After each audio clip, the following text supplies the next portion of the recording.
ମୋତେ ବାଧା ଦେଇପାରିବ ନାହିଁ କାରଣ ଏଇ ଚୌଧୁରୀ ପରିବାର ସାନ ବୋଉ ହେବି ବୋଲି ମୋ ବାହାଘର କିଣି ସାରିଛି। ଏବେ ତ ମତେ ଦେଖିବୁ କେବେ ତମେ ବୟସ ସାଜି ବାଣ ଚୋରି ଜାଣି ଆମ ଘରକୁ ଯିବ। ତମକୁ ତ ମୋ ଦୁଃଖ କାହାଣୀ କହିସାରିଛି। ମୋ ଘରେ ମୋ ଛଡ଼ା ମୋର ଆଉ କେହି ନାହାନ୍ତି। ତମ ମୋର ଭାବରେ ଜାଣିଛ ମୋର ଭାଇ ଭଉଣୀ ନାହାନ୍ତି। ଆହୁରି ବି ଜାଣିଛ ମୋ 12 ବର୍ଷ ହେଇଥିଲି ମୋ ମା ମୋତେ ଛାଡ଼ି ଚାଲିଗଲା। ଆଉ 2 ମାସ ତଳେ ମୋ ବାବା ବି ମୋତେ ଏକା କରି ଚାଲିଗଲେ। ଦୁନିଆରେ ମୁଁ ଏକା ହେଇଥିଲି ଆକାଶ। ନା ମୋର ଆଗକୁ କିଏ ଅଛି ନା ମୋର ପଛକୁ କିଏ ଅଛି। ଏ ବିଶାଳ ଗୀତା ତମ ସାରକୁ ଅପେକ୍ଷା କରିଛି। ତମ ପାଦ ତଳେ ତାକୁ ଟିକେ ଜାଗା ମିଳିଗଲେ ଏ ଦୁନିଆରେ ସବୁ ଖୁସି ମୋ ପାଦ କାଟିରେ ବାନ୍ଧି ହେଇଯିବ। ତମର ନାରୀ ସଂଖ୍ୟା ଶୀଘ୍ର ପିନ୍ଧି ମୋ ଅସାରକୁ ଗଲେ ମୋ ନାରୀ ଜନ୍ମଟା ସାର୍ଥକ ହେଇଯିବ। ଆକାଶ ମୁଁ ଏତେ କଥା କହିଦଉଛି ତଥାପି ତମେ ଚୁପ ହେଇ ଠିଆ ହେଇଛ। ଓ ତମେ କଣ ଭାବୁଛ ତମକୁ ବାହା ହେଇ ତମ ସହିତ ସଂସାର କଲା ପରେ ତମ ପିଲାର ମା ହେଇ ତମ 2 ଭାଇଙ୍କୁ ମୁଁ ଅଲଗା କରିଦେବି। ତମ ସମ୍ପତ୍ତିକୁ ମୁଁ 2 ଭାଗ କରିଦେବି।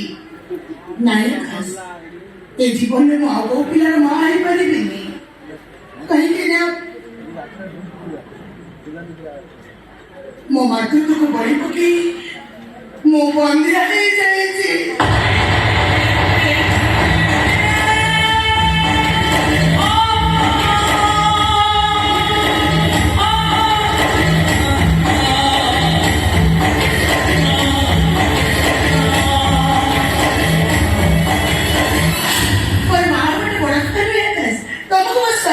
ପାଇବା ଦରକାର।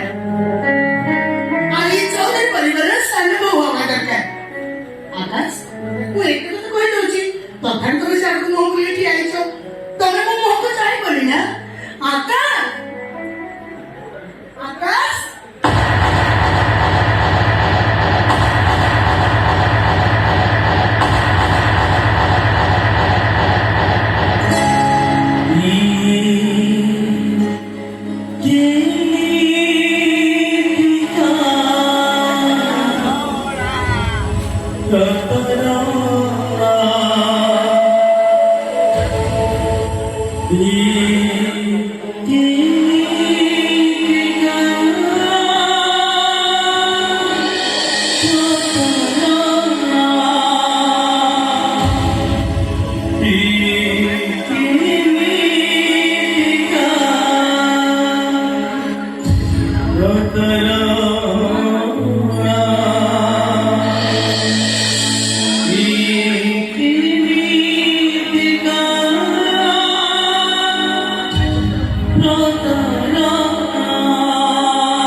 ଝିଅକୁ ବାହା ହେଇଯାଇଛି।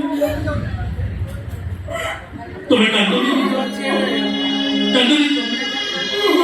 ସାରା ଜୀବନ ଅବିବାହିତ ରହିବାକୁ ନିଷ୍ପତ୍ତି ନେଇଥିବା ଆକାଶ ପରିସ୍ଥିତିରେ ପଡ଼ି ଆଜି ଆଉ ଗୋଟାଏ ଝିଅର ସ୍ୱାମୀ ହେଇଯାଇଛି। ହେଲେ ମୁଁ ସୁଧ କରୁଛି କି ମୁଁ ତମ ସହିତ ଗଦ୍ଦାରୀ କରିନି, ଜାଣିଛି ବିଶ୍ୱାସଘାତକତା କରିନି ତମ ସହିତ। ବିଶ୍ୱାସଘାତକତା ବୋଲି ମୁଁ ତ କହିପାରିବି। କେମିତି କହିବି? ତମେ କଣ ମତେ କେବେ ବାହାରକୁ ମଧ୍ୟ ଦେଇଥିଲି। ମୋର ତମକୁ ମୋ ମନେ ମନେ ଭଲ ପାଏ। ତମ ନାଁରେ ସଂଖ୍ୟା ଚିତ୍ର ପିନ୍ଧିବା ପାଇଁ ପାଟିଲି ମୋ ଜାଣତରେ ମାତ୍ର ତାକୁ ବଳି ପକେଇ ବନ୍ଦିଆ ହେଇଯାଇ। କାହିଁକି ତମେ ଜାଣିଲେ ନିଜର ଏତେ ବର୍ଷ ସର୍ବନାଶ କରୁଥିଲ? ୟା ପରେ ତୁମକୁ କିଏ ବିବାହ କରିବ ଗୀତା?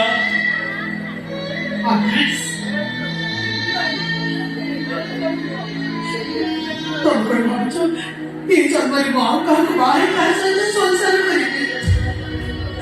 କେମିତି କାହାକୁ ବାହା ହେବି ଆକାଶ? ଏ ଜନ୍ମରେ ମୋ ପିଲାର ମା ହେଇପାରିବି ଏକଥା ଜାଣି ସାରିଲା ପରେ କିଏ ବି ମତେ ଆଉ ସ୍ତ୍ରୀର ସ୍ୱୀକୃତି ଦବାକୁ ଆଗେଇ ଆସିବ? ସବୁ ପରେ ମୋ ଆକାଶ ଛଡା ମୁଁ କଣ ଆଉ କାହାକୁ ମୋ ସ୍ୱାମୀ ରୂପେ ଗ୍ରହଣ କରିପାରିବି? ମୁଁ ବି ଆଉ ତୁମକୁ ସିନ୍ଦୁର ଦେଇପାରିବିନି ଗୀତା। ତମେ ଆଉ ଜଣକୁ ସିନ୍ଦୁର ଦେଇସାରିଛି ଏକଥା ଜାଣି ସାରିଲା ପରେ ମୁଁ କଣ ତମକୁ ଆଉ ବାଧ୍ୟ କରିପାରିବି? ନାଇଁ ଆକାଶ, ସ୍ୱାମୀ ସଂସାର ସିନ୍ଦୁର ମୁଁ ସବୁ କିଛି ଭୁଲିଯିବି। ତମ ସେଇ ରାସ୍ତାରେ କଥା ସାଜିବାକୁ ଏ ଘରକୁ ମୁଁ କେବେ ଆସିବିନି ମୁଁ। ଏ ଦେଖା ତମ ସହିତ ମୋର ଶେଷ ଦେଖା। ଗୀତା ଏ ଜନ୍ମଟା ତମେ ସିନା ଆଉ କାହାର, ମୁଁ କିନ୍ତୁ ତମର ଆକାର, କେବଳ ତମର।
Rata